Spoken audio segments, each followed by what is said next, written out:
क्यों है? अच्छा आप मुझे बताएं, अल्लाह ने बेमकसद कुछ बनाया है उसने? आप मुझे बताएं, आपके घर में फ्रिज एक मकसद है, आपके घर में जो है वो गैस का चूल्हा एक मकसद है। इंसान जब फ्लाइट बनाता है तो एक मकसद के तहत बनाया। इंसान ने मोटरसाइकिल बनाई, उसका एक मकसद है। इंसान ने जितनी भी चीज़ें बनाई सबका एक मकसद है। तो क्या अल्लाह ने इंसान को बनाया जिसके लिए सब कुछ बनाया, तो क्या इंसान को बेमकसद बनाया? सिर्फ खाने के लिए तो जानवर भी खाते हैं, सिर्फ सोने के लिए तो जानवर भी सोते हैं। अल्लाह ने इंसान को पैदा क्यों किया? आज हम यही तलाश करेंगे, यही सोचेंगे कि अल्लाह ने इंसान को क्यों पैदा किया। तो वो कुरान में खुद इरशाद फरमाता है, मैंने इंसान को आजमाइश के लिए पैदा किया है, आजमाने के लिए, इम्तिहान के लिए, कि दुनिया में देखो वो क्या करता है और क्या। उसका रब उसको हर वक्त देख रहा है, उसकी बुराई को भी, उसकी अच्छाई को भी, सारी नेकियां, सारी खताएं, सारी बुराइयां, सब अल्लाह से कुछ नहीं छुपा, सब वो नज़र उसको, वो सब देख रहा है। समीन बसीर है, अलीमुन खबीर है, अल्लामुल गुयूब है, हर वक्त देखने वाला, सुनने वाला, जानने वाला है। इंसान को ज़रा ये सोचना चाहिए था कि वो क्यों पैदा किया गया है। क्या सिर्फ चौराहे पे बैठ के गीबतें करने के लिए पैदा किया गया? नहीं नहीं। क्या एक दूसरे की बुराई के लिए पैदा किया गया? नहीं नहीं। क्या मोबाइलों में लगे रहने के लिए पैदा किया? नहीं नहीं। अल्लाह ने आपको क्यों पैदा किया? सबसे कीमती चीज आपको क्या दी? सांसें। आपकी वक्त, चूंकि वक्त नहीं है तो सब बेकार है आपकी। हालांकि मैं आपको बताऊं, आपकी और मेरी नाक के दरमियान, ये नाक है, इसके बीच में एक रग है, उसका काम यह है कि वो दिमाग तक जा रही है। उसका काम यह कि बदबू को सूंघना और खुशबू को सूंघना, दोनों को एहसास वही कराती है। हालांकि वो नस अगर दूरबीन से देखो तब भी नजर नहीं आती, इतनी बारीक है। तो न्यूरो सर्जन जो हैं, जो न्यूरो सर्जन हैं, ईएनटी स्पेशलिस्ट हैं, वो कहते हैं कि ये नस अगर ब्लॉक हो जाए तो किसी दवा से खुलती नहीं, यानी फिर इंसान को ना खुशबू आए ना बदबू आए। दुनिया की साइंस बहुत ऊपर पहुंच चुकी है, मगर उतनी अभी उसकी उतनी औकात नहीं कि अल्लाह की बनाई हुई एक बारीक की नस की तरह एक दूसरी नस बना दे, एक बारीक नस की तरह दूसरी नस बना दे। ये उंगलियां आपकी 3 बार फोल्ड होती है, 1 2 3। ये देखिए, एक उंगली है, कितनी छोटी है, और इसके अंदर 3 बार फोल्ड होने की ताकत है। ये 1 है, ये 2 है, ये 3 है। ये आपका पंजा, ये कैसे चल रहा है? ये कभी आपने देखा? किसी को फालिज हो गई है ना, उससे पूछो इस हाथ की हैसियत क्या है। किसी को फालिज गिर गई है, उससे पूछो पांव की हैसियत क्या है। आप और मैं नहीं समझ पाएंगे। हम ये समझते हैं कि पैसे ही सब कुछ है। नहीं नहीं। अल्लाह ने आपको अगर बगैर बीमारी वाली, देखो अस्पतालों में, कह देखो अपने घरों में कितने लोग हैं रोज दवाइयां खा रहे हैं, तब उनकी जिंदगी ठीक चल रही है। दवाई नहीं खाएंगे तो किसी को शुगर बहुत है, तो किसी को ब्लड प्रेशर बहुत है, तो किसी के सर में दर्द बहुत है, तो कोई दिल का मरीज है। अगर आपको बगैर बीमारी के अल्लाह ने आपको जिंदगी दी है तो आपको 2 रकअत नमाज रोज पढ़नी चाहिए। ऐ अल्लाह तेरा शुक्र है जो मैं बगैर बीमारियों की जिंदगी जी रहा हूं। मगर इंसान चूंकि समझता नहीं, और जब वो समझता है तो बहुत देर हो गई होती है। तब वो समझता है, आंखें तब खुलती हैं जब आंखें बंद होने वाली होती हैं, और जब मौत करीब आ जाती है तो फिर कोई फायदा होता नहीं। ये अपने मुल्क के करीब में एक मुल्क है, अपने पड़ोसी मुल्क में एक लड़का था, उसने गाने के कंपटीशन में तकरीबन उसने जो है वो 1 करोड़ की कार खरीदी। कितने करोड़ की? उसने उसको जो है वो जीता, और जीतने के बाद 1 करोड़ की कार जीतने के बाद उसने फिर वर्ल्ड टूर किया। एक मुल्क गया, दूसरे मुल्क गया, बुलाया गया, शोहरत बढ़ गई, मर्सिडीज उसके पास कई हो गई, यानी उसके पास महंगी गाड़ियां हो गई जो 1 करोड़ की गाड़ियां थी। उसने हर शहर में, 2 शहरों में अपने अपने अलग अलग घर लिए, और बड़ा आदमी बन गया। 19 साल की उम्र में शादी हुई, और 22 साल की उम्र में उसे पता चला कि उसके दोनों गुर्दे अब खराब हो चुके हैं। उसकी गाड़ियों के दरवाजे पे कोई दूसरा खोलता था, इतना बड़ा आदमी बन गया था। मगर फिर क्या हुआ? फिर ये हुआ कि वक्त ने वक्त बदला, यानी वक्त ने अपना मिजाज बदला। वक्त ने बड़े बड़े लोगों का गुरूर खत्म कर दिया। वक्त ने न जाने किसको किसको बर्बाद कर दिया। वक्त बड़ा धनवान है, वक्त से डरा करो। वक्त क्या पता कब मिजाज बदले और तुम्हें जो है वो राजा से नंग बना दे। ज्यादा तकब्बुर किसी चीज पे मत किया करो, गुरूर मत किया करो। उसने ना फिरौन को छोड़ा, ना उसने अबू जहल को छोड़ा, ना उसने अबू लहब को छोड़ा, ना इसको यजीद बचा, दुनिया में कोई बचेगा नहीं, ना नेक बचेंगे ना तो ना नेक बचेंगे ना बद बचेंगे। सबका वक्त आएगा, सबको वक्त आएगा और गुरूर पीटे का तकब्बुर वक्त खत्म करते चला जाएगा। मेरी बात ध्यान से सुनिएगा, मेरी बात पे गौर कीजिएगा, मैं जो आपसे अर्ज कर रहा हूं उस पर ध्यान दीजिएगा। उसने फिर मियां अपने एक घर बेचा, दूसरा घर बेचा, अपनी गाड़ियां बेची, उसको डायलिसिस होने लगा। यानी जब गुर्दे काम नहीं करते हैं तो खून प्योरीफाई किया जाता है एक मशीन से, उसको वही काम करना किया जाने लगा। अब वो हर हफ्ते में 2 बार होने लगा। खैर उसके बड़े भाई ने उसको गुर्दा दिया, उसकी दोनों मकान बिक गए, सारी गाड़ियां बिक गई, मगर गुर्दा उसने डोनेट किया, मगर उसका गुर्दा काम ना कर सका और गुर्दे में इंफेक्शन पैदा हो गया। अब उसने फिर डायलिसिस पे आया। कल तक जो पैसों का बड़ा धनी था, आज वो लोगों से भीख मांग रहा है, कोई देने के लिए तैयार। उसने सोशल मीडिया पे भीख मांगी, कोई मुझको कुछ दे दो। खैर लोगों ने उसको कुछ मदद की, उसके डायलिसिस होने लगा। मगर कुछ दिनों के बाद मरने के जब करीब गया तो चेहरा खूबसूरत नौजवान का बिल्कुल काला हो चुका था। और उससे किसी ने पूछा तुझको कोई अफसोस है? मौत का वक्त करीब था, उसकी आखिरी सांसें आने वाली थी। उसने कहा मुझे 2 अफसोस हैं। पहला अफसोस तो यह है कि काश मैं अपने बच्चों के पास रहता, क्योंकि मैं जीते जी अपने बच्चों को यतीम देख रहा हूं। अपने 2 बच्चों को छोड़ के जा रहा था और रो के बोला कि अल्लाह ने मुझको आवाज दी तो मैंने गाने गाए, अय्याशियां की, इधर उधर घूमता रहा। आज मेरा हाल क्या हो गया? मैं सोच रहा हूं अगर इस आवाज के बदले मैंने जितना लोगों को राजी करने के लिए गाने गाए, अगर इतना अपने नबी की तारीफ करके मैंने नाते पढ़ी होती तो मेरा ये हाल ना होता।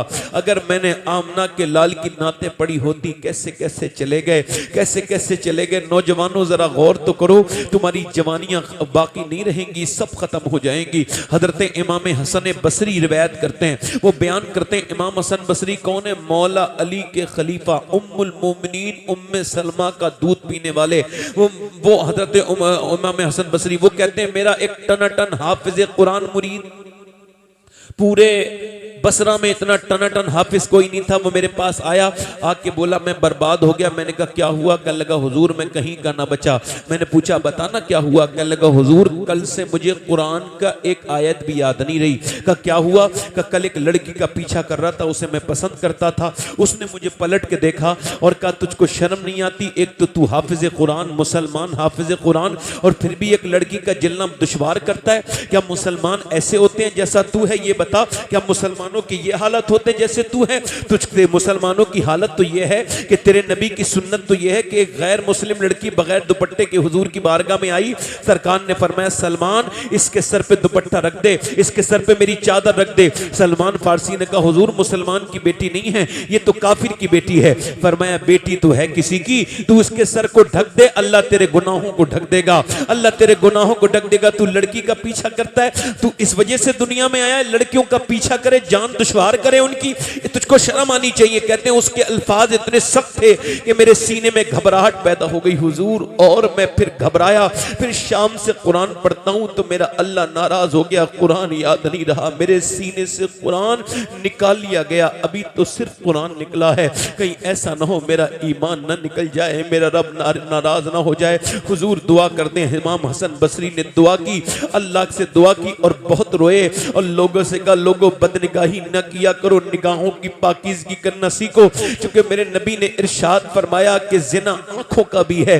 आंखों का जिना यह है किसी को अपनी आंखों से बुरी नजर से देख लेना, ये आंखों का जिना है। अल्लाह अकबर। वो हजरत इमाम हसन बसरी ने दुआ की, अल्लाह ने कुरान वापस कर दिया।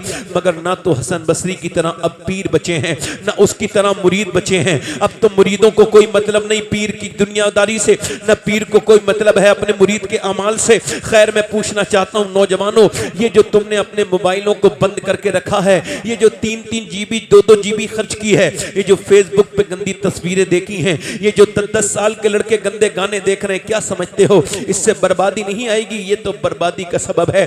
जो जिस हाल में मरेगा कयामत के दिन वैसे ही उठाया जाएगा। मुझे बताओ जिस हाल में मरेगा।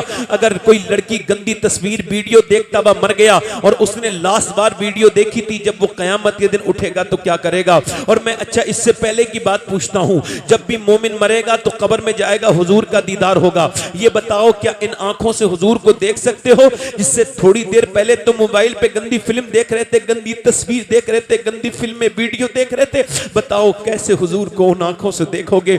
बताओ कैसे अपने सरकार का दीदार करोगे? अभी मैं जब मदीने गया था तो बहुत देर तक गुंबद खजरा को देखा नहीं। एक साहब ने कहा देखिए ना, सर उठा के सैयद साहब, ऊपर गुंबद खजरा है। मैंने कहा मेरी तो जान बसी हुई है इस गुंबद में, वो देखते क्यों नहीं? मगर इस वजह से नहीं देख रहा हूं कि मेरी आंखें अभी गंदी हैं, थोड़ा रो लूं, पहले अपनी आंखों को धो लूं, उसके बाद हुजूर का गुंबद देखूंगा। यार हमारी आंखें इस लायक नहीं जो अब हमें कोई अच्छी चीज देखने मिले। आंखें गंदी हो गई, तुम अपने अपने ज़मीर की अदालत में जरा कुर्सी डाल के बैठो और पूछो अपने ज़मीर से कितनी बदनिगाही की है। कभी दिल पे असर हुआ कि कितना बुरा काम कर लिया? अल्लाह ने तुमको क्यों पैदा किया? बोलो, गंदी फिल्म देखने के लिए नहीं, इंस्टाग्राम के लिए नहीं, यूट्यूब के लिए नहीं, तुमको क्यों पैदा किया? बताओ, अल्लाह ने तुमको क्यों पैदा किया? बताओ क्यों पैदा किया? अल्लाह ने तुम्हें जिंदगी क्यों दी है? ना इंस्टाग्राम के लिए दी है, ना फेसबुक के लिए दी है, ना यूट्यूब के लिए दी है, ना ट्विटर के लिए दी है, ना टिकटॉक के लिए दी है, बल्कि बरेली से आवाज आ रही है, जिंदगी ये नहीं है सभी के लिए, जिंदगी है नबी की, नबी के लिए, ये जिंदगी नबी की है। जब पोते ने ये कहा था तो दादा ने उससे ऊपर कहा था, जमीनो जमान तुम्हारे लिए, मकीनो मकान तुम्हारे लिए, चुनीनो चुना तुम्हारे लिए, बने दो जहां तुम्हारे लिए, हम आए यहाँ तुम्हारे लिए, उठे भी वहां तुम्हारे लिए। नारे तकबीर, नारे रिसालत, नारे गौस, मसलके आला हजरत, मसलके आला हजरत। बेशक बेशक, उठे भी वहां, उठे भी वहां, उठे भी वहां। अल्लाह ने हम सबको हुजूर की इताअत और अल्लाह ने अपनी इबादत के लिए पैदा किया है। हुजूर की इताअत और अल्लाह की इबादत। मगर अब दोनों चीजों से दूर होते चले जाना है। रबीउल अव्वल का महीना, मैंने मिलाद पढ़ना है। क्या पढ़ना है बोलो? मैं क्या पढ़ूंगा? ए टोपी वाले, ए बेटे बैठ जाओ, बैठ जाओ बेटे, थोड़ा सुन लो, हम आपकी खिदमत करने आए हैं, थोड़ा हमसे खिदमत ले लो अपनी। क्या पता, हो सकता है ये आखिरी तकरीर कर रहा हूं मैं और इसके बाद तकरीर का मौका ना मिले, मर जाऊं। तो मैं हर तकरीर में कोशिश करता हूं कि ऐसे तकरीर करूं कि अगर मैं कब्र में तकरीर करके जाऊं तो हुजूर जब मुझे देखें तो सरकार फरमा दें फरिश्तों से, इससे कुछ मत कहना, ये मेरी बात बड़े दिल से क्या करता था, ये मेरा जिक्र करता था तो दिल से करता था। है तो बड़ा बदबख्त इंसान, मगर अल्लाह का फजल अगर हो जाए तो हुजूर अगर कह दें सुभान अल्लाह, अगर कह दें, अगर वो पूछ लें हमसे तुम्हें किस बात का गम है, अगर वो पूछ लें हमसे तुम्हें किस बात का गम है, तो फिर किस बात का गम है अगर वो पूछ लें हमसे? अगर वो पूछ लें हमसे तुझे किस बात का गम है, तो फिर किस बात का गम है अगर वो पूछ लें हमसे? अगर सरकार करम फरमा दें, नबी करम फरमा दें, हुजूर तशरीफ लाए हैं, आमना का लाल तशरीफ लाए हैं, जरा तवज्जो करें। दिल कौन सा है? दिल किसको कहते हैं? दिल तो यहूदी के पास भी है, दिल तो नसरानी के पास भी है, दिल तो हुनूद के पास भी है, दिल तो काफिर के पास भी है, दिल तो पारसी के पास भी है, दिल तो सिख के पास भी है, दिल तो बुद्धिस्ट के पास भी है, दिल तो सबके पास है, दिल तो मुसलमान के पास भी है। मगर मियां, मेरा बरेली का इमाम कहता है न यहूदी का दिल दिल है, न नसरानी का दिल दिल है, फरमाते न ईसाई का दिल दिल है, न नसरानी का दिल दिल है, न सिख का दिल दिल है, न मुसलमान का दिल दिल है, तो काफिर किसका दिल दिल है? फरमाया दिल है वो दिल जो तेरी याद से मामूर रहा। दिल, दिल है वो दिल, दिल है वो दिल जिसे हुजूर याद रहे, जो उठते बैठते, जो ना भूला हम गरीबों को रजा याद, उसकी अपनी आदत कीजिए। यानी आपको नबी को याद करना है, इसका आखिरी बात ही और पहली बात यही है कि नबी को याद कीजिए, याद करते रहिए। हुजूर तशरीफ लाए हैं कहाँ पे बोलो? मदीने में। कहाँ? मक्के में। कहाँ तशरीफ लाए हैं? मक्के में। मगर इमाम अहले सुन्नत का एक शेर आपने फरमाया, सुबह तैबा में हुई बढ़ता है बाड़ा नूर का। अच्छा, सुबह हुई थी मक्के में, आला हजरत कह रहे तैबा में। अब इस पे कुछ लोगों ने एतराज किया, आखिर सुबह तो हुई है मक्के में, मगर कह रहे हैं कि मदीने में। हुजूर आला हज़रत फरमाने मदीने में। ये कसीदे नूर का मतला है क्या कि सुबह तैबा में हुई बढ़ता है बाड़ा नूर का, सदका लेने नूर का आया है तारा नूर का। इसका जवाब आज से 15-20 दिन तक मेरे पास नहीं था, मगर 15-20 दिन पहले मैं एक किताब पढ़ रहा था सीरत की, उसमें मैंने पढ़ा सीरत मैंने सीरत पढ़ रहा था ज़ियाउन नबी। तो मैंने उसमें पढ़ा कि यहूदी बिल्कुल नहीं थे मक्के में, बहुत कम थे, मगर मदीने शरीफ में बहुत यहूदी थे। और यहूदियों की किताब में लिखा था कि जब हुजूर तशरीफ लाएंगे आखिरी नबी, तो साइन और पहचान ये होगी कि जब वो तशरीफ लाएंगे तो एक आसमान पे सुर्ख रंग का सितारा जो उससे पहले कभी नहीं चमका था वो चमकेगा। जब वो चमक जाएगा तो उनके आने का वक्त हो जाएगा। अल्लाह अकबर। यहूदी रोज देखते थे, मगर एक दिन एक यहूदी की नजर जब आसमान पे पड़ी तो उसने सुबह सादिक के वक्त देखा कि सुर्ख सितारा जो है ना वो जमीन की तरफ चमक रहा है। उसने जब देखा शोर मचा के बोला, क्या मदीने में कोई बच्चा पैदा हुआ है? कहा नहीं नहीं, मदीने में तो कोई नहीं, मगर यह सुना गया है कि अब्दुल मुत्तलिब का पोता आमना के घर में उनका पोता अब्दुल्ला का बेटा कोई तशरीफ लाने वाला है। मक्के में बड़ा शोर है उनकी आमद का। कह लगे वो कोई आम बच्चा नहीं होगा, बल्कि नबियों का सरदार होगा, नबियों का सरदार होगा। मेरा इमाम बोला सुबह तैबा में हुई बढ़ता है बाड़ा नूर का, और सदका लेने नूर का आया है तारा नूर का। सुभान अल्लाह। बेशक बेशक। सदका लेने नूर का, सदका लेने नूर का, और सदका लेने नूर का आया है तारा नूर का। ये कौन पैदा हुआ है? नबी पैदा नहीं हुए, दुनिया में अंधेरा ही अंधेरा है, मगर उस वक्त में जाहिरी तौर से कमरे में अंधेरा था। सैयदा आमना फरमाती हैं जब मेरा लाल आने वाला था पूरी रात मेरी अंधेरी में गुजरी। किसी ने कहा क्यों चिराग नहीं जला? कि हमारे पास इतने पैसे नहीं थे कि हम रात को चिराग जला सके। बेबा औरत है, बेबा है आमना, और बेबा के घर पे कोई बच्चा आने वाला है, और उसकी हुजूर की दाई का नाम हदीसों में लिखा है शिफा, सैयदा शिफा अब्दुर्रहमान इब्ने औफ की वालदा।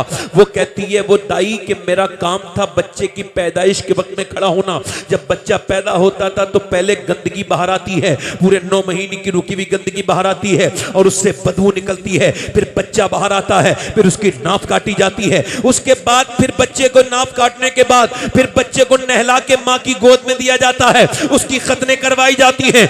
मगर ये पहला मैंने बच्चा देखा कि जब वो तशरीफ लाए तो उजाला होने लगा, और जब वो अपनी माँ के पेट से तशरीफ लाए तो कोई बदबू नहीं आई, बल्कि पूरे घर में इत्र से भी ज्यादा कस्तूरी की खुशबू फैल गई। उनके आते ही पूरा कमरा नूर नूर हो गया। और जब वो तशरीफ लाए उनकी नाफ कटी भी थी और नहाए हुए थे, उनकी खतने कुदरती तौर से हुई भी थी। मैंने नबी को उठाया और मैंने कहा ऐ आमना तेरा लाल मैंने देखा।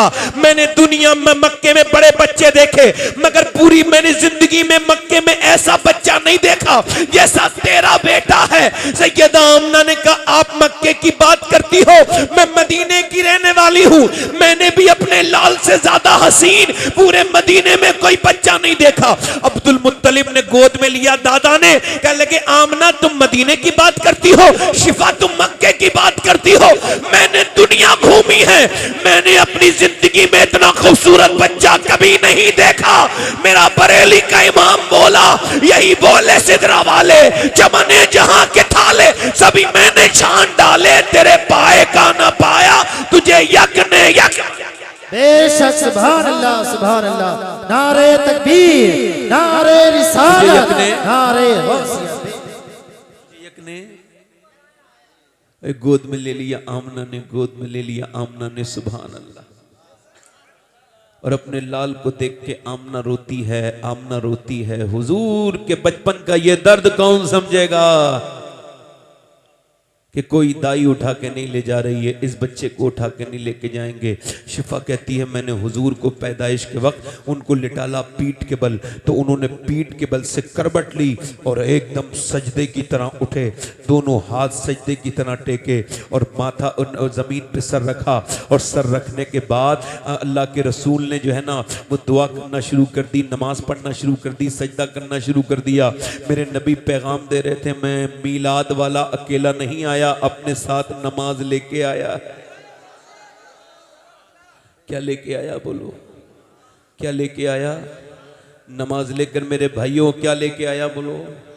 नमाज लेकर के आया। मगर कोई दाई उठाने के लिए तैयार नहीं। सैयदा आमना ने पूछा दाइयों से, आप मेरे लाल को लेके क्यों नहीं जाती? का क्या आपके लाल को लेकर के जाएं? आपका शौहर तो है नहीं, ये बच्चा यतीम है, इसका बदला कौन देगा? सैयदा आमना ने हुजूर को गोद में लिया, प्यार किया और कहा मेरे लाडले बेटे परेशान मत होना, इन लोगों को पता नहीं है तू कौन है। आज ये कह रहे हैं कि तेरा कोई बदला देने वाला नहीं है, मगर एक दिन आएगा कि दुनिया पे अल्लाह तुझे हुकूमत अता करेगा। ये लाडले चारों तरफ तेरे ही चर्चे होंगे, मक्के में भी तेरे ही चर्चे होंगे, मदीने में भी तेरे ही चर्चे होंगे। मगर आज मेरे पैगंबर इस्लाम हर दर्द जो आप सह सकते हैं वो सब हुजूर सह चुके हैं। कोई ऐसा दर्द नहीं जो आमना के लाल को मिला ना हो। कभी आप सोचो तो, बाप दुनिया में आने से पहले ही तशरीफ ले गए, विसाल कर लिया। हुजूर जब पैदा हुए हैं, अब जब हुजूर की 6 साल की उम्र हुई है, कितने साल की बोलो?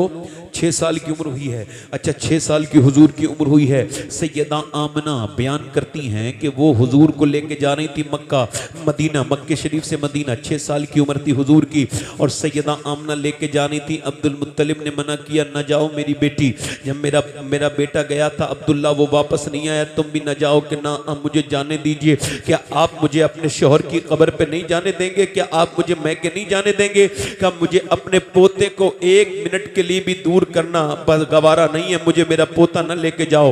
हुजूर सैयदना अब्दुल मुत्तलिब ने गोद में ले लिया हुजूर को, कहा न लेके जा आमना। कहा नहीं मुझे इजाजत दो, मैं मैके जाना चाहती हूँ। इजाजत दे दी, खादमा साथ कर दी। उम्मे ऐमन एक ऊँटनी पर सफर, 6 साल की उम्र में पहला सफर मक्के से मदीना। हुजूर जब मदीने में 450 किलोमीटर का सफर तय करके पहुंचे और जब हुजूर को देखा यहूदियों ने, तो आंखों के डोरे, हुजूर का चेहरा, खूबसूरत चेहरा देख करके बोले कि ये तो आखिरी नबी लगता है, आखिरी नबी। पूरे मदीने में शोर मच गया कि आखिरी नबी दुनिया में आ चुके हैं।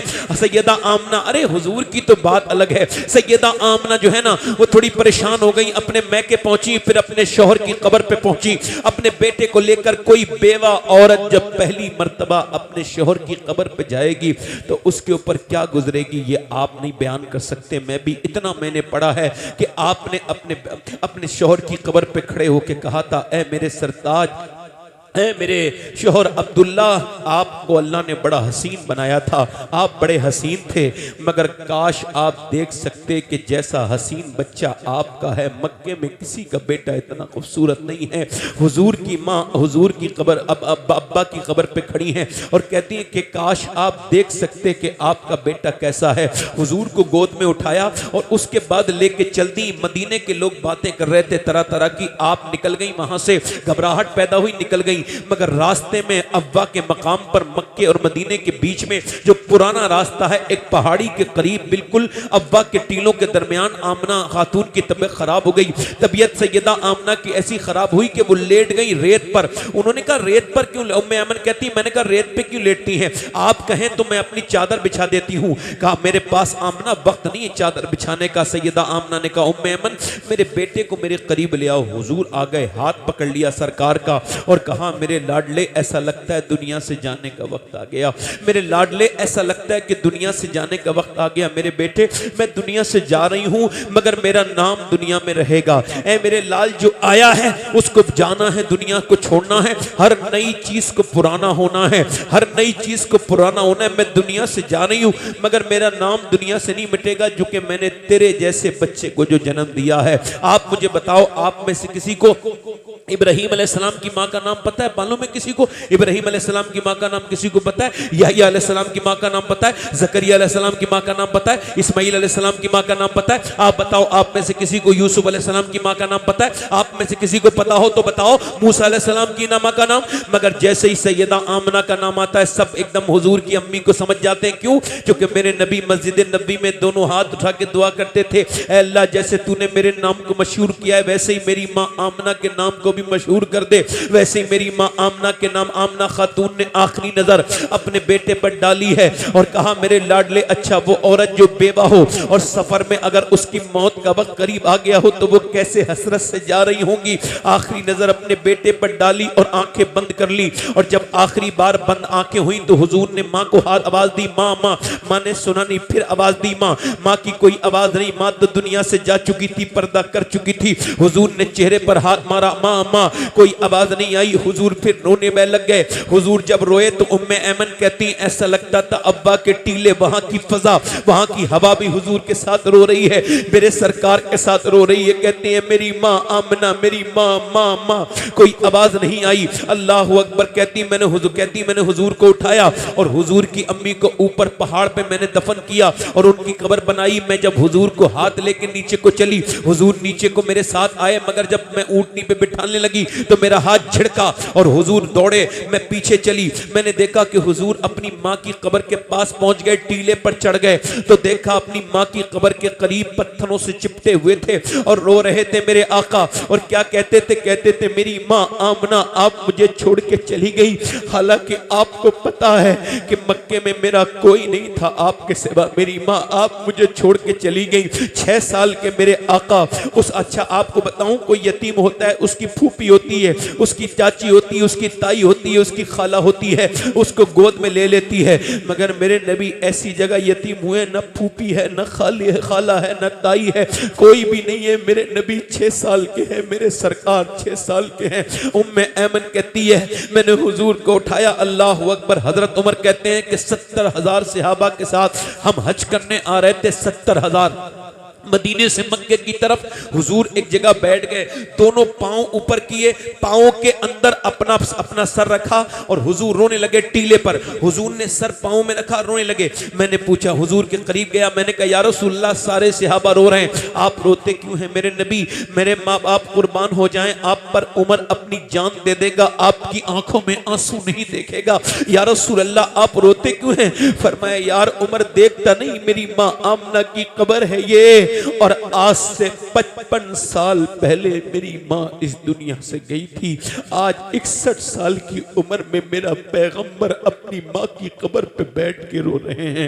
ऐ मेरी माँ आमना, मेरी माँ आमना। मक्के को फतह किया। मक्के में जब हुजूर की ऊँटनी दाखिल हुई, रोने लगे। हजरत अबू बकर बयान करते हैं, हुजूर आप रोते क्यों हैं मेरे आका? फरमाया देख वो जबले अबी कुबैस है, उसके नीचे मेरी माँ आमना का घर है। देखो अबू बकर, मैं सोच रहा हूं काश मेरी माँ आमना होती तो मेरी कामयाबी आज देख के उसका दिल बड़ा हो जाता। आज तुम्हारी माएँ हैं, बाप हैं, उनको जलील कर रहे हैं लोग, उनको इज्जतें नहीं दे रहे हैं लोग। बीवियों की वजह से पागल हो गए, बौरे हो गए, बौरा गए। माँ बाप से मोहब्बत नहीं कर रहे, बीवी बच्चों के साथ बैठ के खाते हैं, माँ से मोहब्बत नहीं करते, माँ से दिल नहीं लगाते, माँ का ख्याल नहीं रखते। एक बार माँ चली गई तो बता तेरे पास माँ है, तुझको शऊर नहीं। हजरत सैयदना मालिक बिन दीनार कहते हैं मैं हज करने गया, हज करने के बाद सोच रहा था क्या पता किसका हज कबूल हुआ, तो मुझे ख्वाब में बिशारत हुई कि मोहम्मद बिन हारून के अलावा सबका हज कबूल हो गया, वो बलख का रहने वाला है। एक आदमी का नाम, एक का हज कबूल। कहते हैं मैं जब गया तो मैंने ढूंढा तो वहाँ ऐसी बिल्डिंग होती है, इंडिया वालों की बिल्डिंग है, ये पाकिस्तानियों की बिल्डिंग है, ये नेपालियों की बिल्डिंग है, ये वहाँ की। मैंने ढूंढा बल्खी कहाँ है, बलख के लोग, बलख के लोग इसके पीछे हैं, इसके पीछे ऊँटनियाँ उनकी हैं पहाड़ के पीछे। मैं गया, मैंने पूछा बल्खी कौन कौन है, तो एक आदमी ने कहा हम सब बल्खी हैं। कहा क्या तुम मोहम्मद बिन हारून को जानते हो? कहा वो तो बड़ा नेक आदमी है। कहा मुझे बताओ किधर है? उधर है। पहुंचे तो आपने देखा वो नमाज पढ़ रहा था, अल्लाह वाला लग रहा था चेहरे से, बड़ा खूबसूरत। तो पूछा भाई, उसने सलाम फेरा ना, तो सलाम जैसी फेरा तो फिरने के बाद उसने कहा अस्सलामु अलैकुम मालिक बिन दीनार। कहा तुम मेरा नाम जानते हो? कहा मैं तो ये भी जानता हूं, तुम क्यों आए हो? क्यों आया हूं? कहा तुम बताने आए हो कि मेरा हज कबूल नहीं हुआ। कह लगे ये तो मुझे 24 साल से सुन रहा हूं, मैं आता हूं हज करने, एहराम बांध के काबे में रोता हूं, तवाफ करता हूं, इस्तलाम करता हूं, हजर अज़वत के बोसे लेता हूं, चूमता हूं, इस्तलाम करता हूं और फिर तवाफ करता हूं। तवाफ करने के बाद फिर मैं मकाम इब्राहीम पर 2 रकत नमाज पढ़ता हूं, फिर मैं सही करता हूं सफ़ा मरवा, फिर बाल मुड़ाता हूं, फिर जब नमी जिलहिज्जा आती है 8 जिलहिज्जा को कमरे से निकल के एहराम बांध के मिना जाता हूं, मिना के कैंप में रहता हूं, फिर सुबह को फजर के बाद नमी जिलहिज्जा को मैं अरफात जाता हूं, पूरे दिन दोपहर में रो रो के दुआएं करता हूं, तौबा करता हूं अरफात के मैदान में, और उसके बाद अरफात के मैदान के बाद फिर मैं जाता हूँ जो है वो मुज़दलिफ़ा, वहाँ मगरिब और इशा दोनों मिला के पढ़ता हूँ, और उस मुज़दलिफ़ा के जाने के बाद फिर मैं मिना आता हूँ, मिना में शैतान के कंकरी मारता हूँ, और उसके बाद मैं तवाफ़ करने जाता हूँ, तवाफ़ विदा करने के बाद सही करता हूँ, जानवर की कुर्बानी करता हूँ, सर मुंडाता हूँ, मेरा हज हो जाता है पूरा। तो एक अल्लाह का वली आके कहता है तेरा हज कबूल नहीं हुआ। क्यों? का मैं अपनी मां का गुस्ताख हूं। किसका गुस्ताख हूं बोलो?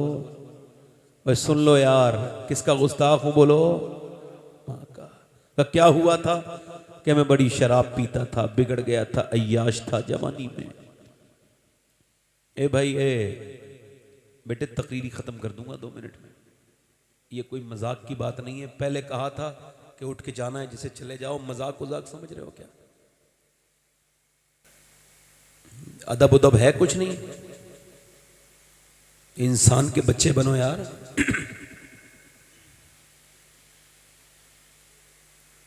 किसी को भी कोई शऊरी नाम की चीज नहीं है।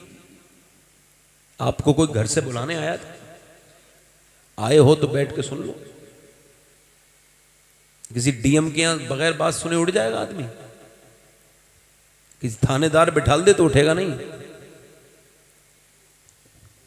बात में कहते हैं कि तकरीर में समझ में कुछ नहीं आया। तुम सुना, आपने सुना कब? अजाब आता है ना जब अल्लाह का, तब समझ में आता है इंसान के कि वो महफिलों की बेअदबी करता है। कोई भी किसी वक्त भी कहीं से उठ के चला जाए तो मजाक उजाक हो रही है क्या? तो खत्म करो, तकरीर नहीं करते। 1 घंटा हो गया मुझे, बस खत्म करो। नहीं हो गई तकरीर। नहीं, आपको अगर भारी लग रहा हो, नहीं अभी ये जो यहां से गया है उसका दिमाग भी खराब है क्या? ये सभी ऐसे ही हैं। क्या होता है पानी?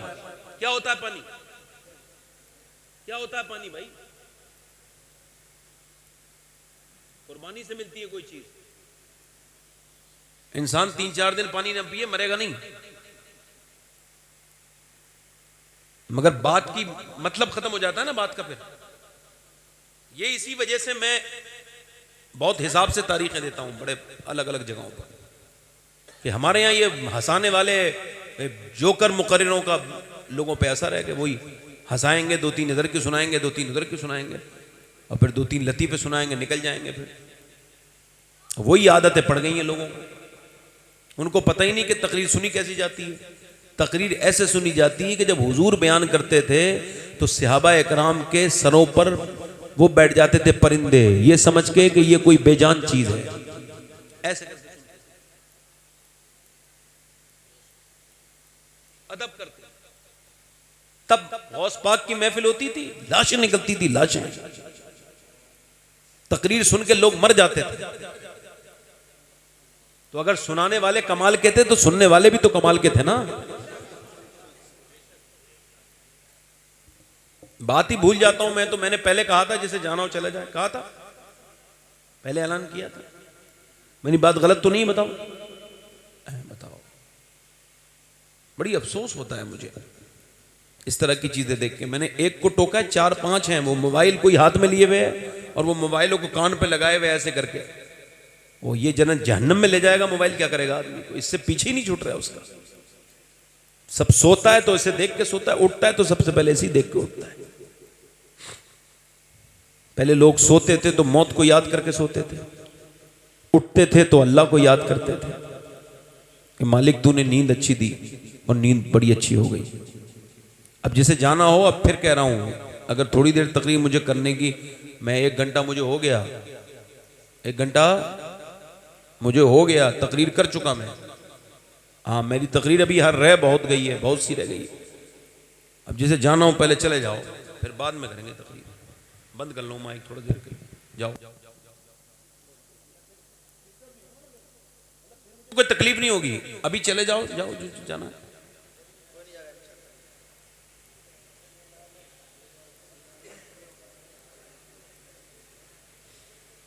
नहीं, मैं 2 लोगों को सुना दूंगा, मुझे तकब्बुर कब्बर नहीं है।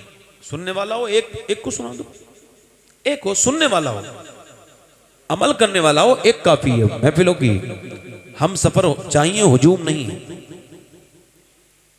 अगर वो एक शख्स तो काफिला है मुझे, अगर मुखलिस हो तो एक आदमी ही काफिला है। मैं क्या बयान कर रहा था वो उनको पता ही नहीं, वो यहां से उठ के गए मेरे सामने से, वो जो आदमी उठा है वहीं से मेरी तकरीर दिमाग में हट गया। अब तकरीर मेरी फिर कभी होगी इंशाअल्लाह।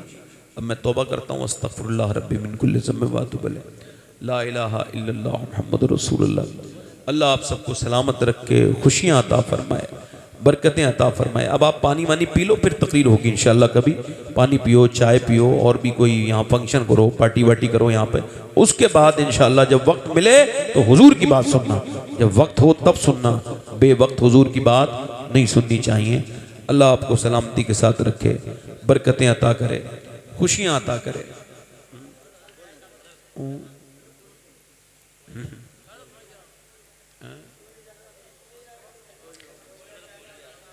नहीं, कैसे नहीं जाएगा? वो देखो एक आदमी जा रहा है। नहीं, और जाने दो, जाने दो, और जाने दो, और जाने दो। मैं चाहता हूं, मैं चाहता हूं। बैठ जाओ, बैठ जाओ।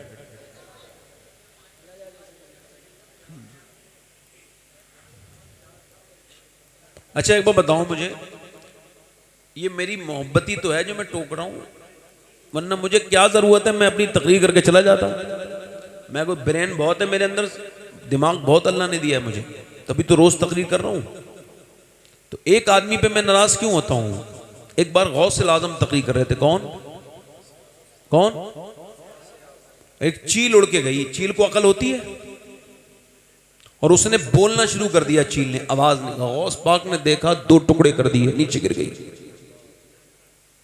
और आपने फिर उसको जिंदा किया बाद में, अपनी तकरीर पूरी करने के बाद, और फिर फरमाया मेरा नाम अब्दुल कादिर है, मेरा नाम याद रखना, इधर से निकले तो आवाज करके मत उड़ना, साइलेंट उड़ना, साइलेंट मोड में।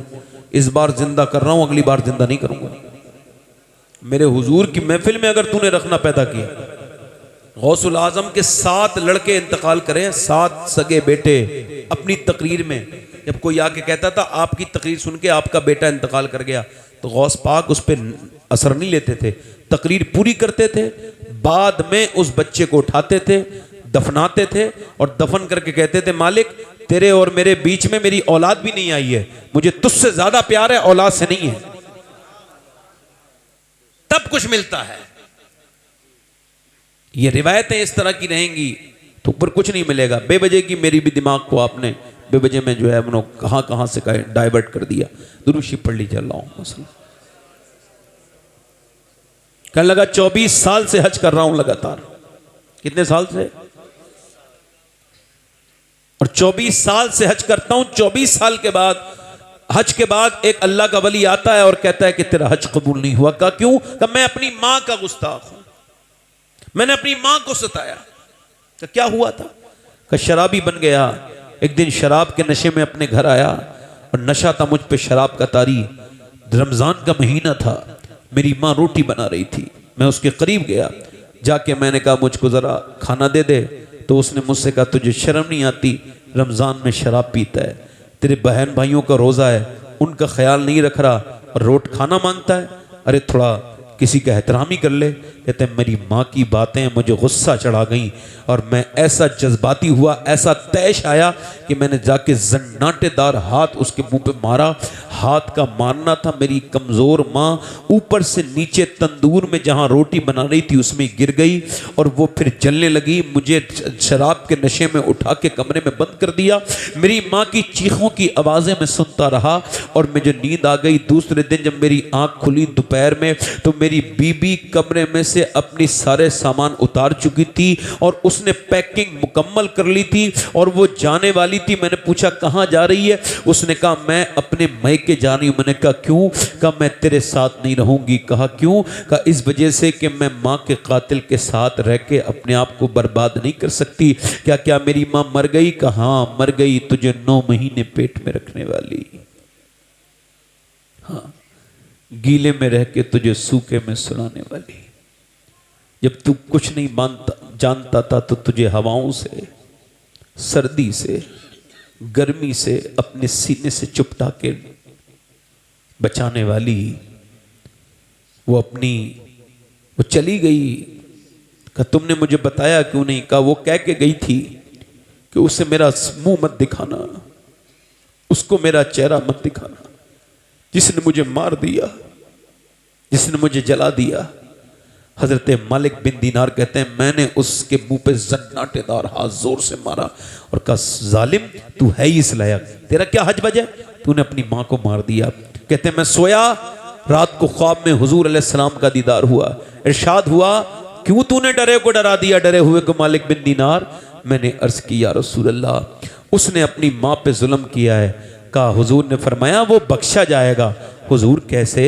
कि अपनी माँ की वजह से ही बख्शा जाएगा। क़यामत के दिन उसकी माँ अर्ज करेगी मालिक, दावा करेगी मेरे बेटे ने मुझे जलाया, मेरी क्या खता थी, मैंने क्या इसके साथ बुरा किया था। अल्लाह फरमाएगा इसको जहन्नम में डाल दो। फरिश्ते जहन्नम में लेके जा रहे होंगे।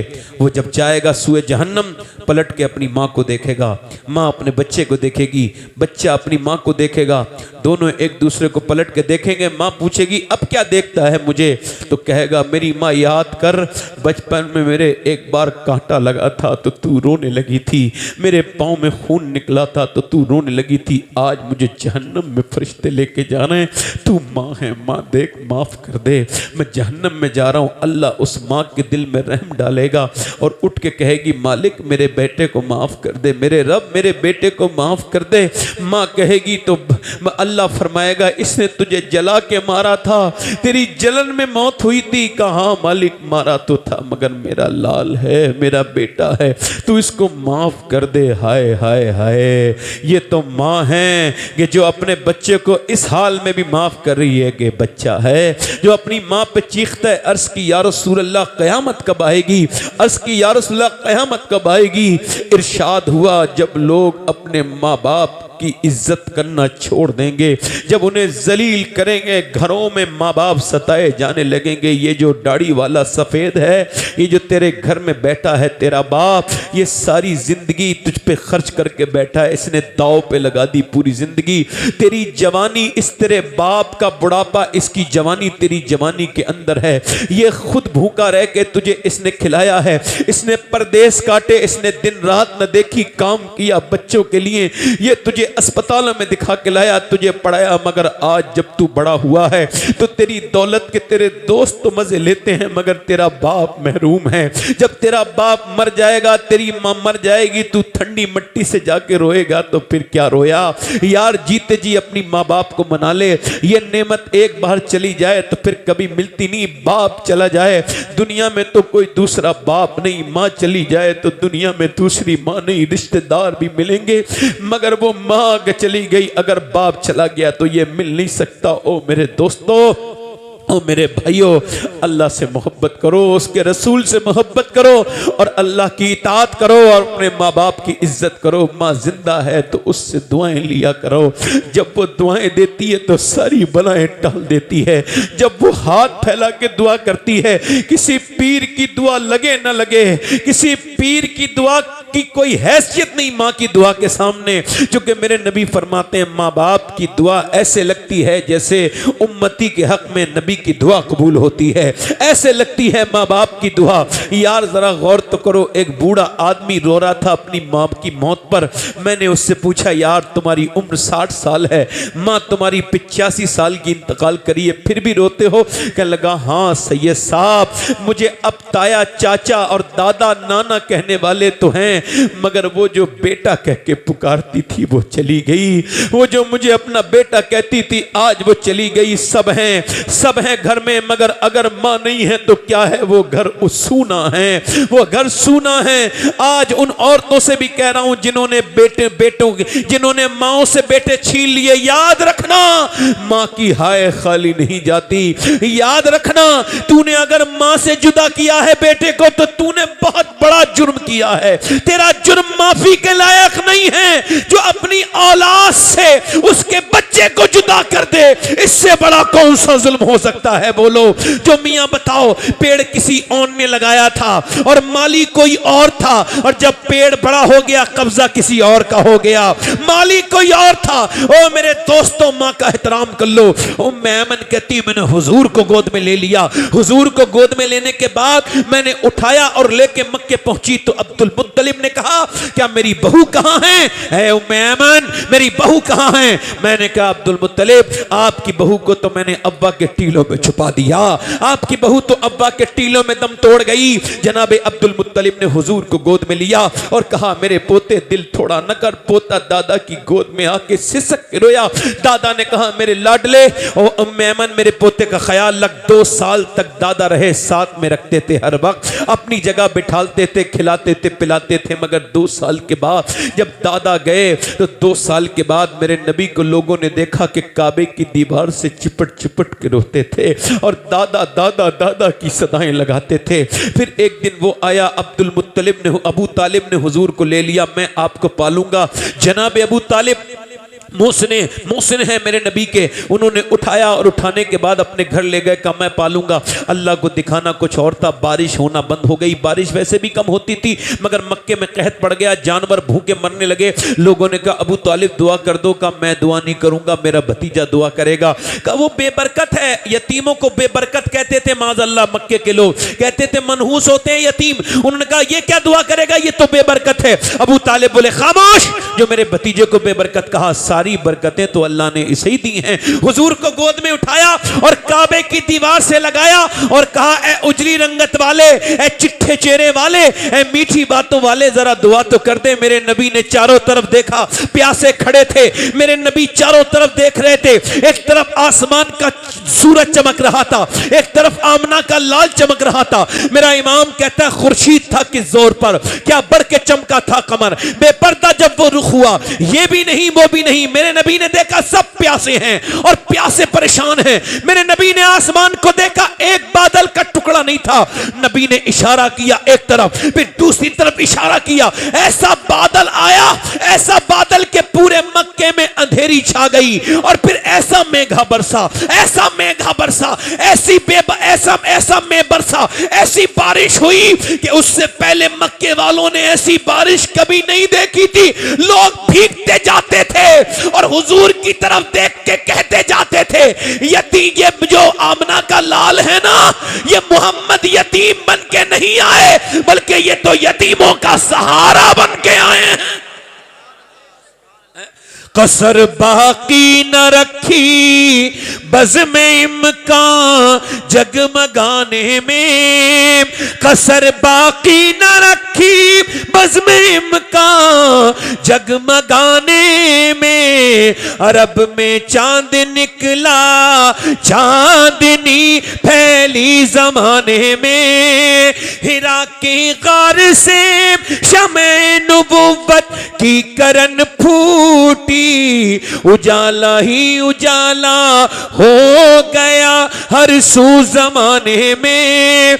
अमीरे कारवा बनना था जिसको, नौजवान हो कर लड़कपन उसका गुजरा, ऊंट और बकरी चराने में।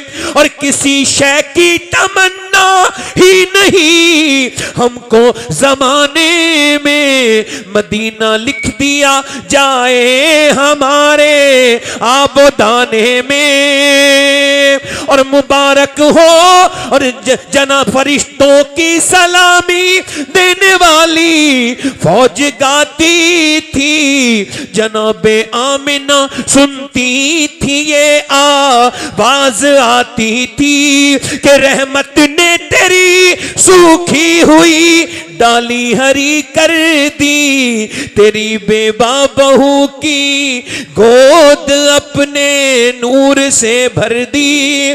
मिला है आमिना को फजले बारी से यतीम ऐसा, नहीं है बैर हस्ती में कोई दुर रे यतीम ऐसा। और मुबारक हो शहे हर दो सरा तशरीफ ले आए, मुबारक हो मोहम्मद मुस्तफा तशरीफ ले आए।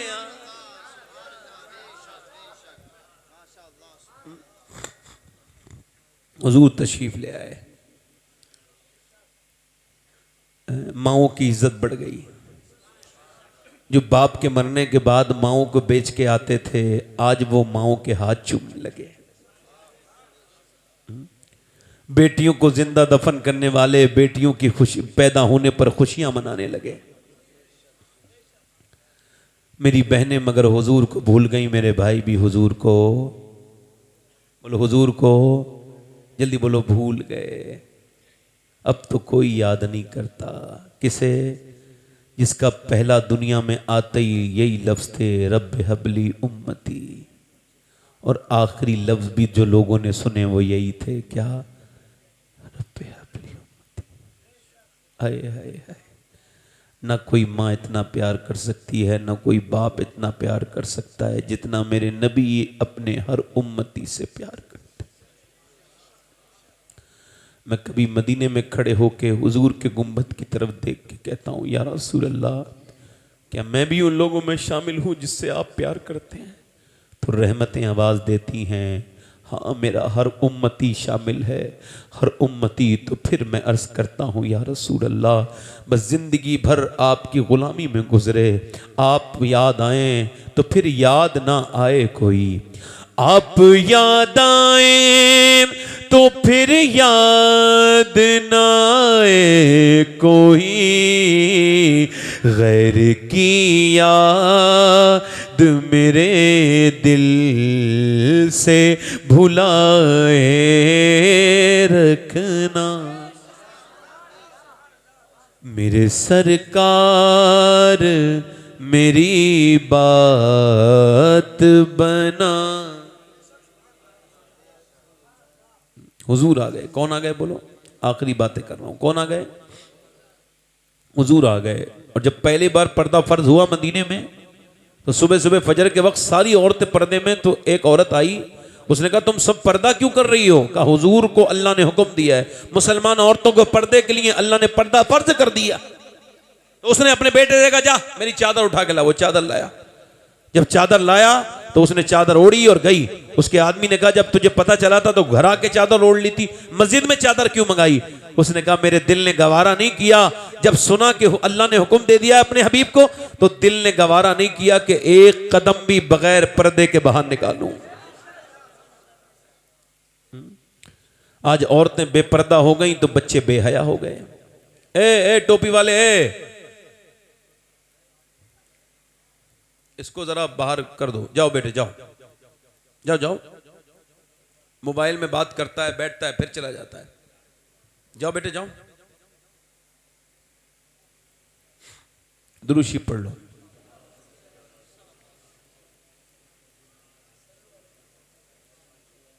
चार बार देख लिया मैंने तुझे बेटे। आप बैठो, आप बैठो, उनको मत देखो, अब मैं संभाल लूंगा उसको। औरतें बेहया हो गई, बेपर्दा हो गई। औरतों को मजा लग गया। नाटकों में जैसे फिल्मों में उन्होंने कपड़े देखे वैसे ही पहन लिए। आदि आस्तीन के कपड़े कितना गुनाह है, फिटिंग के कपड़े कैसे हराम हैं। ये चुस्त बुर्के, ये जिस्म से लगे हुए बुर्के, ये कैसी हराम ड्रेस है, मगर ये औरतें शौक से पहन रही हैं। वो अपने जिस्मों को माज़अल्लाह जाहिर करती हैं, तौबा तौबा अस्तगफिरुल्लाह, शर्म आती है मुझे अपनी बहनों पर। मुसलमान औरतों पर उनको शर्म आनी चाहिए। उन मर्दों पर भी जो अपनी बीबियों को, अपनी बहनों को सजा के सवार के, दयूसों की आदत यह है कि सजा के सवार के अपनी बीबी को पार्टी में, अपनी बहन को पार्टी में लेके जाता है। इसको शर्म नहीं आती बेगैरत को। बहन के मेकअप करके गई है बीबी, मेकअप पूरा हॉल देख रहा है, बेशर्म हो गए, बेगैरत हो गए, मारी गई गैरतें।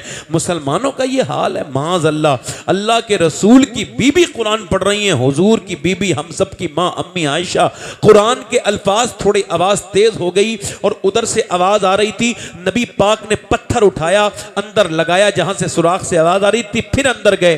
फरमाया आयशा इतनी जोर से कुरान न पढ़ो कि बाहर आवाज जाए, इतनी जोर से कुरान न पढ़ो। हालांकि सुनने वालों में उनका बाप अबू बकर है, सुनने वालों में बाकी सब उनकी औलादें हैं, वो उम्मुल मोमिनीन है, मोमिनीन की मां है, मगर फिर भी नबी ने गवारा नहीं किया कि बीबी नबी की हो और कुरान पढ़े, किताब पढ़े कुरान और जगह हो मदीना, फिर भी आवाज किसी को जाए, नबी को गवारा नहीं। तो ये तेरी बहनें बेटियां जो गैर मर्दों से बात कर रही हैं, ये जो तू अपने दोस्तों को लाके अपने घर में बिठालता है, ये जो अपनी बीवियों के हाथ की चाय अपने दोस्तों से पिलवाता है और पूछता है मेरी बीवी की चाय कैसी लग रही है, तो ये पूछ लेना बीवी कैसी लग रही है बेगैरत, ये चाय को क्यों पूछ रहा है? अबे तेरी दोस्ती है, ये तेरी बीवी की दोस्ती है, तेरी दोस्ती है, ये तेरी बहन की दोस्ती है। अपने दोस्त को अपना दोस्त बना, अपने घर में लेके ना जा, वरना तू रोएगा तो तुझे छुपाने वाला कोई नहीं।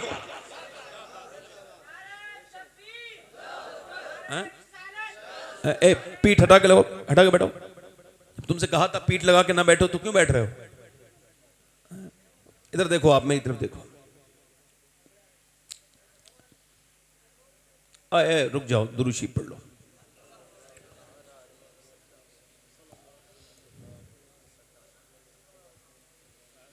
मुसलमान औरतें कल क़यामत के दिन जवाब देंगी, देखो मुझे अब डिस्टर्ब मत करना, थोड़ी देर तकरीर करने दो।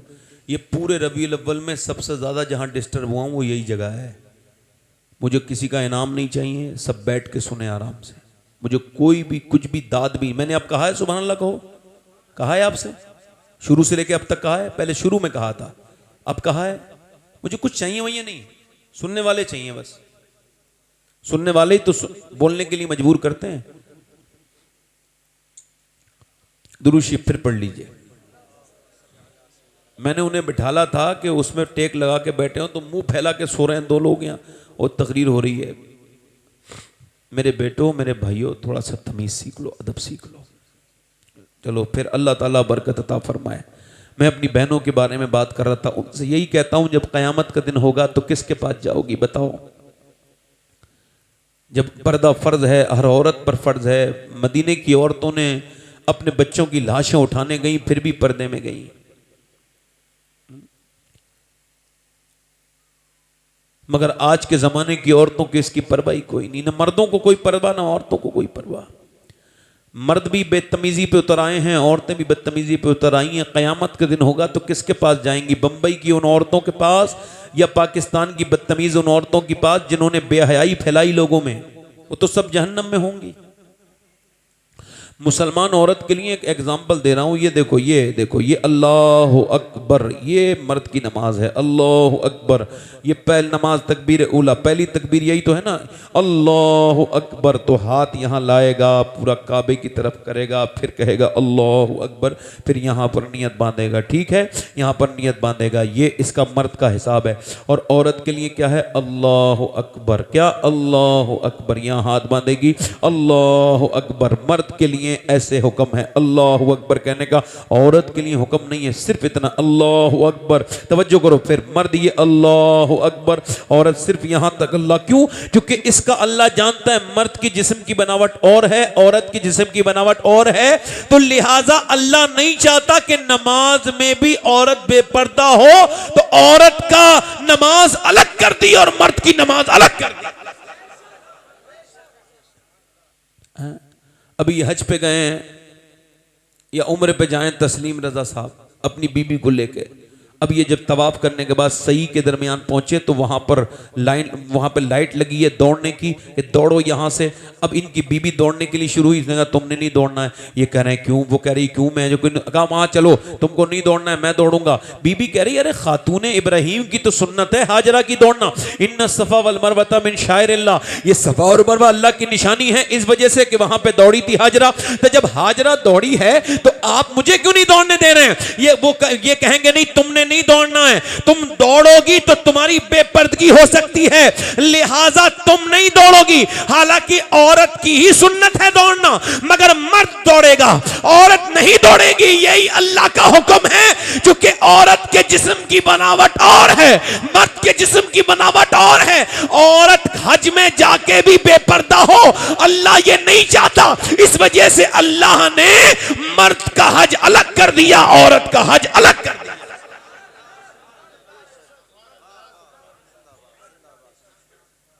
औरत का जनाजा जा रहा है, मर्द का भी जा रहा है, तो मर्द को 3 कपड़े दिए शरीयत ने और औरत को 5 कपड़े दे दिए।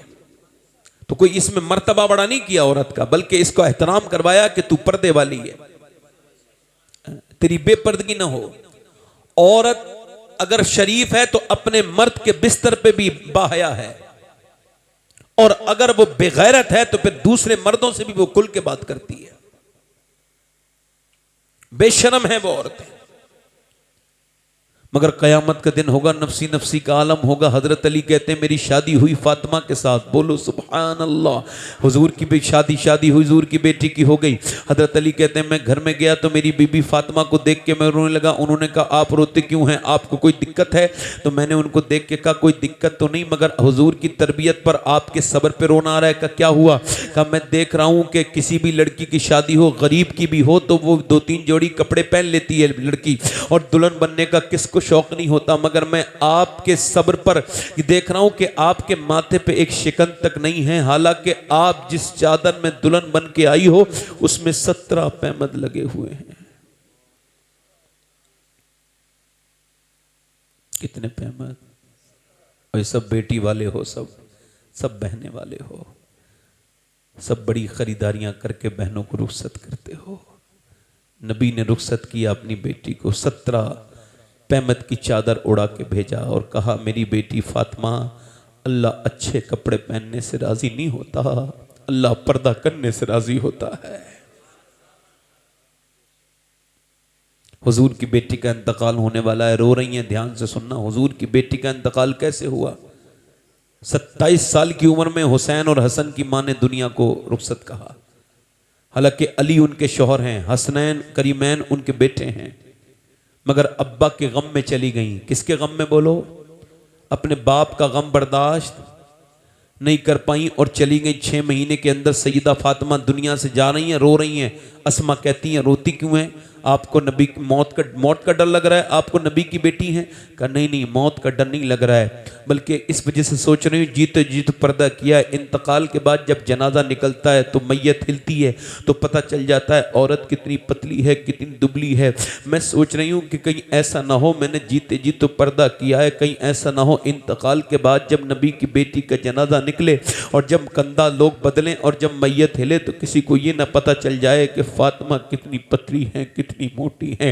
अल्लाह अकबर। नबी की बेटी इंतकाल के बाद के लिए फिक्रमंद है, मगर आज के ज़माने की औरतें अपने जिस्मों को टाइट लिबास पहनने वाली हैं। ज़रा इस बात पर गौर करें।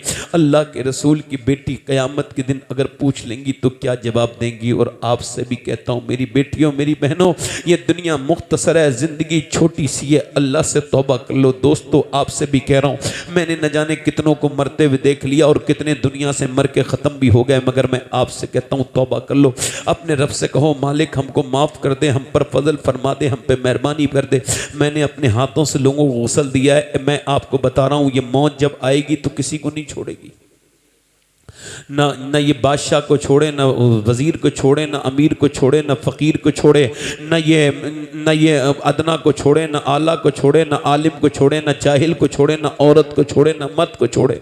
न जो तकरीर कर रहा है वो बचेगा, न जो तकरीर सुन रहे हैं वो बचेंगे। कोई नहीं बचने वाला। मौत ने सबके सीने पे आके बैठ जाना है। सबको मौत का मज़ा चखना है। तो फिर मौत को याद करो। ये ऐसा क्या बात है कि जैसे कबूतर ने जब देखा कि बिल्ली ने उसके ऊपर हमला किया तो आंखें बंद कर ली, ऐसे ही मुसलमान का हाल है कि जब उससे मौत का कोई जिक्र करता है तो कहता है मौत का जिक्र ना करो यार, डर लगता है। ऐसे ही, अरे डर लगने से कोई फायदा थोड़ी है। सोच के मौत से बचेगा कैसे, सोच के अल्लाह राजी कैसे होगा। मौत से तो तू बच नहीं सकता। ये सोच के आखिर तेरे आखिरत की मंजिल आसान कैसे होगी। सोच तो मेरे भाई, मैंने कितने लोगों को अपने हाथों से दफन किया है। आपने कभी देखा है, पहले पोस्टमार्टम होता था तो वो पोस्टमार्टम हाउस पे वो मारते थे हथौड़ी और उससे वो कुल्हाड़ी से चीरते थे, मगर अब कुल्हाड़ी नहीं है, अब मशीन है उनके पास। नौजवान लड़के पड़े होते हैं, ऐसे ही मर के आते हैं, सुबह को चीरेंगे। ये बड़ा तकब्बुर करता था, जमीन पर पड़ा है, अपने चिरने की बारी का इंतजार कर रहा है। उठ के अब तकब्बुर दिखाना, को बड़ा तकब्बुर दिखाता था। उठा,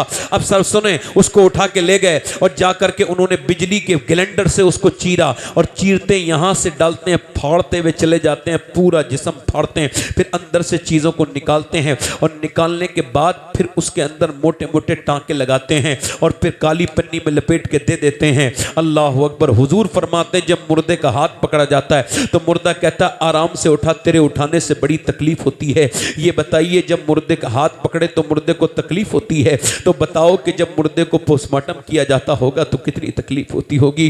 तो दुआ करो, ऐ अल्लाह पोस्टमार्टम वाली मौत से बचा लेना मेरे मालिक, पोस्टमार्टम वाली मौत से बचा लेना मेरा मालिक। हजरत उमर आदि दुनिया के बादशाह हैं। कौन उमर? अल्लाह मेरे नबी ने फरमाया मेरे बाद कोई नबी होता तो उमर होता। हजरत उमर के जब मारी गई, चाकू मारा गया, तो आप जमीन पे तशरीफ ले आए, अपने बेटे से कहा जमीन पे मेरा सर रख दे। उसने रखा नहीं। ओ अब्दुल्ला मेरा सर जमीन पे रख दे, नहीं रखा।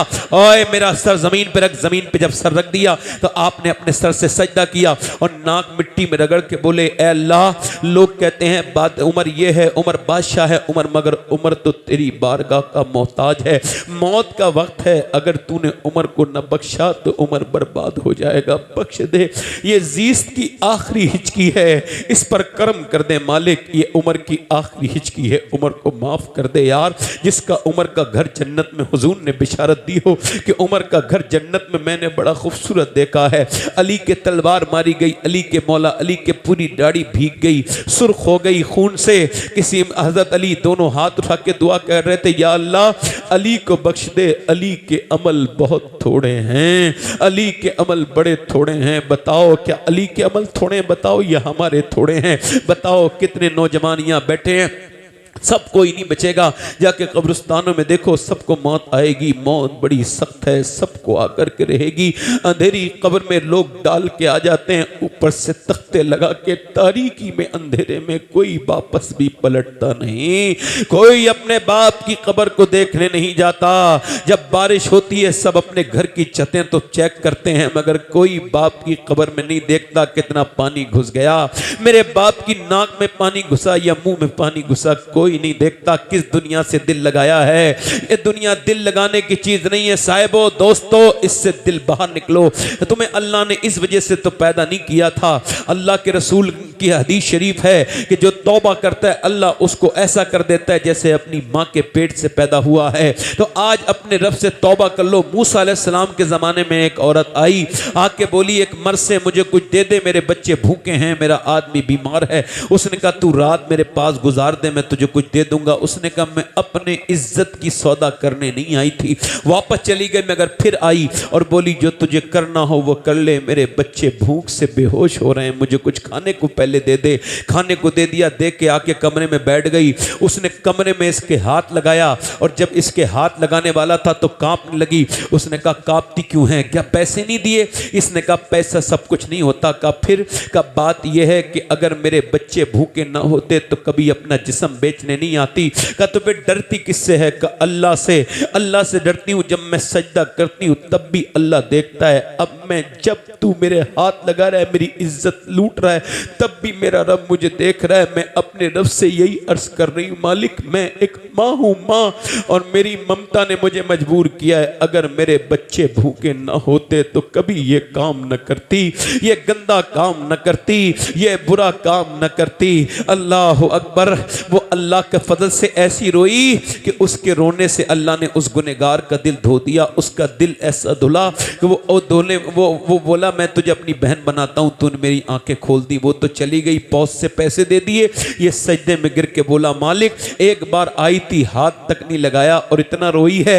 और मैंने तो कितनी इज्जतों पे डांके डाले हैं, कितनी लड़कियों की इज्जतें मैंने लूट ली, मैं कैसे माफ होऊंगा। रो के बोला मेरे जैसा गुनहगार कोई नहीं, तो तेरे जैसा करीम माफ करने मालिक। ऐसा रोया कि सुबह को मूसा आए इसके शहर में, बोले फला आदमी कहाँ रहता है? का फला, वो तो बहुत गुनहगार है। का मैं उसके गुनाहों के बारे में नहीं पूछ रहा हूँ, मुझे उसका घर बताओ। का ये है। उस घर पे गए, कहने लगे कोई है? तो वो निकल के आया। का तेरा नाम ये है? कहाँ? का तुझे अल्लाह ने सलाम भेजा है, सलाम भेजा है। का मुझे सलाम भेजा है? मैं तो गुनहगार सियाकार बदकार हूँ। कहाँ तुझे सलाम भेजा है? कोई नेकी याद कर। कहाँ? रात एक नेकी की थी, एक मजबूर औरत को छोड़ दिया था अल्लाह की रजा के लिए। का मूसा ने कहा अल्लाह इतना करीम है कि एक अमल से तेरे सारे गुनाह उसने माफ कर दिए, सारे गुनाह। अल्लाह फरमाता है मेरे महबूब मेरे बंदों से कह दो ये इतना रोले कि इनके आंसू इनकी आंख से ढलक के इनके गाल तक आ जाए, मैं सारे गुनाह इसी से माफ कर दूंगा। अपने बेटों के लिए बहुत रो लिए, बहुत दौलत के रो लिए। आ जाओ, बूढ़े हो गए हो अगर तो अब तक नहीं रोए हो तो आज अल्लाह के सामने रो लो। मेरे शेख मेरे मुहय्यिद्दीन मेरे अब्दुल कादिर जीलानी गौसुल आज़म फरमाते हैं जो अल्लाह के सामने रोना नहीं सीखा उसे तो इस्लाम की हवा भी नहीं लगी। आओ रो लो, अपने गुनाहों से तौबा कर लें, अल्लाह रोने को पसंद करता है। मेरे दोस्तों ऐ मेरी बहनों तुम भी तौबा कर लो। बस यही गुजारिशों के साथ अपनी तकरीर को ख़त्म कर रहा हूँ। बताओ कितने लोग ऐसे हैं हुजूर के नाम पे गर्दन कटा देंगे? दोनों हाथ लगे बताएं, नीचे हाथ कर लें।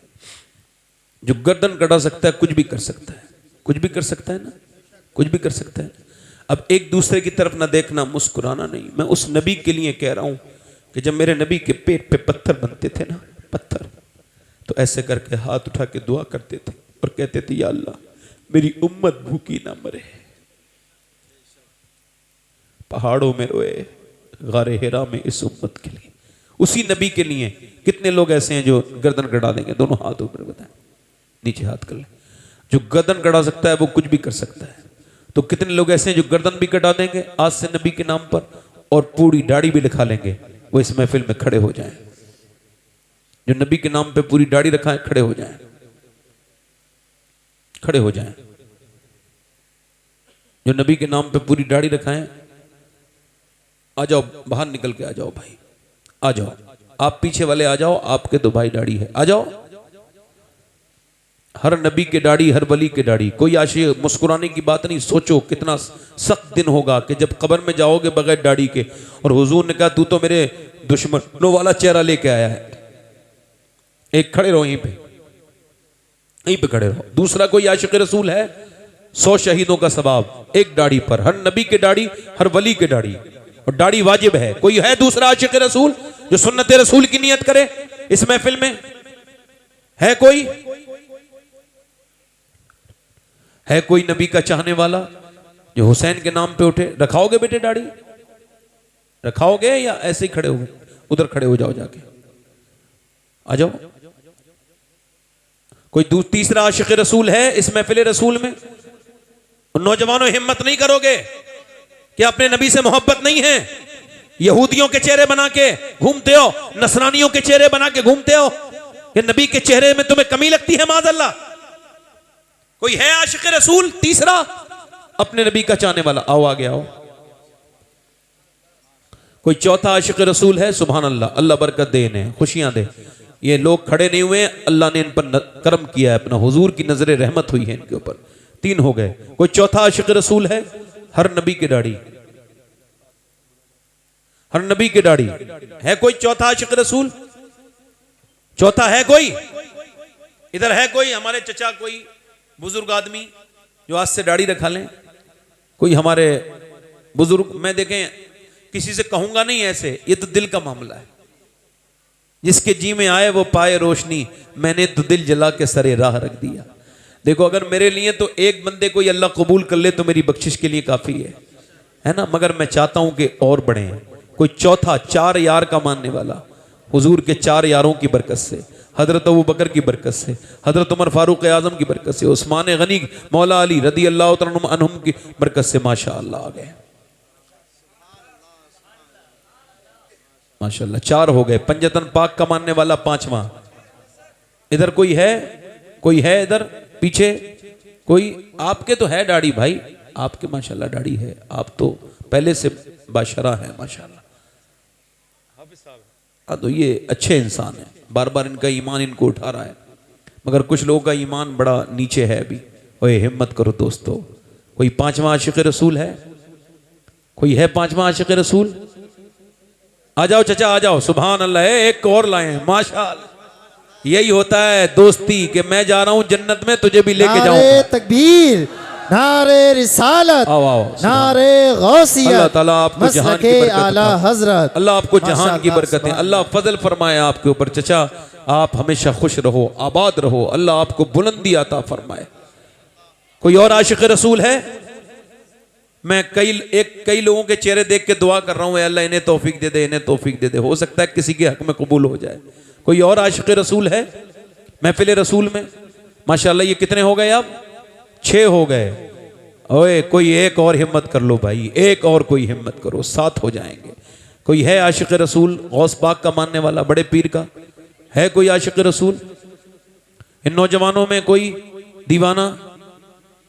नहीं, दाढ़ी से कोई नुकसान नहीं है। दाढ़ी औरत के कभी आती नहीं और मर्द की कभी जाती नहीं। बार बार दाढ़ी आके कहती है तू मर्द है, अगर उसको मानने के लिए तैयार नहीं। हाँ फिर कोई आशिक है? 6 हो गए, एक कोई और खड़ा हो जाए बस। देखो वो कौन एक होता है? मेरा भी दिल कह रहा है खड़ा हो जाएगा कोई ना कोई, होगी किसी के दिल में अपने नबी से मोहब्बत। है कोई इधर? कुछ लोग कह रहे थे दाढ़ी रखा के बुरा काम करने में शर्म आती है। मैंने कहा वैसे भी तो इंसान को तो बुरा काम करने में वैसे ही शर्म आती है, मगर अगर दाढ़ी की वजह से शर्म आती है तो सुभान अल्लाह, दाढ़ी ने तुम्हें कम से कम शर्माना तो सिखा दिया गुनाहों पर। और कोई है? अरे और कोई है? कोई है? चलो 6 लोग, वादा करो इंशाअल्लाह आज के बाद न दाढ़ी कटेगी न मुड़ेगी। अल्लाह आपको इस्तिकामत अता फरमाए। यहीं पे बैठ जाओ, यहीं पे बैठ जाए। अच्छा ये बताएं, हुजूर की आंखों की ठंडक क्या है? बोलो। जब आंखों में धूल पड़ जाती थी ना रेतीले इलाके में अरब में, तो जब वो ऊंट पे सफर करते थे लोग, तो जब वो पानी मारते थे ना आंखों पे तो कहते थे आंखों आज पे का ये ठंडक हो गई। प्रोग्राम और हुजूर सलमान फरमाते साउंड हैं, सोखपुर मेरी वही की वाली जानिब से ठंड मेरे उम्मती रिकॉर्ड की किया नमाज गया से है। पड़ती है। नमाज पढ़ेंगे इंशाल्लाह, अपनी बहन बेटी को पर्दा कराएंगे। और ये जो डीजे वीजे नचाते हैं लोग शादियों में, अल्लाह उसके रसूल के लिए इनका बाइकाट करो, इनकी शादियों में न जाओ। जो अल्लाह को नाराज करते हैं, दिन दहाड़े अल्लाह के गजब को दावत देते हैं। नाचने गाने वाली औरतों से बचो। ये जो औरतों को देखते हैं नाचने वाले, ये सब आंखों का जिना करते हैं। नाचने वाली औरतों को देखना, हुजूर फरमाते हैं मेरा उम्मती एक ऐसा होगा, रात को सोएगा तो उसका चेहरा इंसानों वाला होगा, सुबह को उठेगा तो सुअर का चेहरा हो जाएगा। अर्ज़ की हुजूर वो क्या वो नमाज नहीं पढ़ता होगा? क्या पढ़ता होगा? रोजा नहीं रखता होगा? रखता होगा। का फिर कौन है? फरमाया वो दूसरी औरतों के जो नाच तमाशे देखता हो। ये जो डीजे देखते हैं, नाचे देखते हैं, गाने, अल्लाह आपको तौफीक अता फरमाए, बचने की तौफीक अता फरमाए। अल्लाह आपको खुशियां दे। ये आकिब इलाहाबादी हैं, इलाहाबाद रहते हैं। ये ना शरीफ पढ़ेंगे, अगर आप कहें तो पढ़वा दूं 2-3 शेर इनके, तो ज़रा तौबा कर लें। अस्तगफिरुल्लाह रब्बी मिन कुल्लि ज़म्बिन व अतूबु इलैह। पढ़ लीजिए ला इलाहा इल्लल्लाहु मुहम्मदुर रसूलुल्लाह। मेरी ज़िंदगी का मकसद तेरे दीन की सरफराजी, मैं इसलिए मुसलमान, मैं इसलिए नमाजी, इस्लाम जिंदाबाद, मसलके आला हज़रत पाइंदाबाद।